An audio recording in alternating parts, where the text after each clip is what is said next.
Selamat siang Indonesia. Anda menyaksikan seputar Bali terkini pukul 11 waktu Indonesia Tengah. Pemirsa, sektor pariwisata termasuk salah satunya menjadi andalan dan lebih menjadi andalan di samping sektor pertanian. Berdasarkan data yang dirilis Badan Pusat Statistik BPS Provinsi Bali, harga gabah kering panen pada tingkat petanian di Bali pada bulan November 2015 mengalami kenaikan sebesar 0,25% dibandingkan bulan sebelumnya.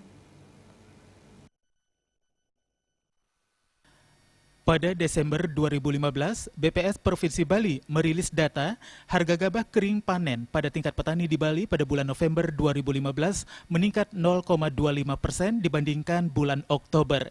Selain itu, harga gabah di tingkat penggilingan juga naik sebesar 0,39%. Harga tersebut jauh di atas harga patokan pemerintah atau HPP, yakni di tingkat petani sebesar Rp4.654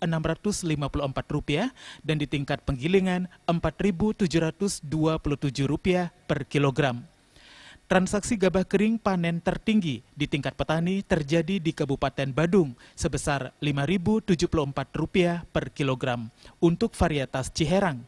Sedangkan harga terendah terjadi di Kabupaten Gianyar yakni Rp4.350 per kilogram untuk varietas yang sama. Harga gabah tersebut merupakan hasil pemantauan di 7 kabupaten di Bali.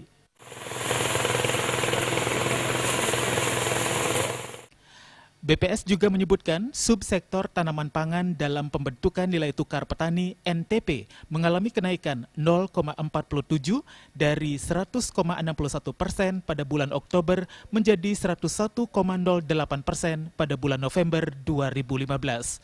Demikian pula, indeks harga yang diterima petani pada subsektor tanaman pangan naik 0,90%.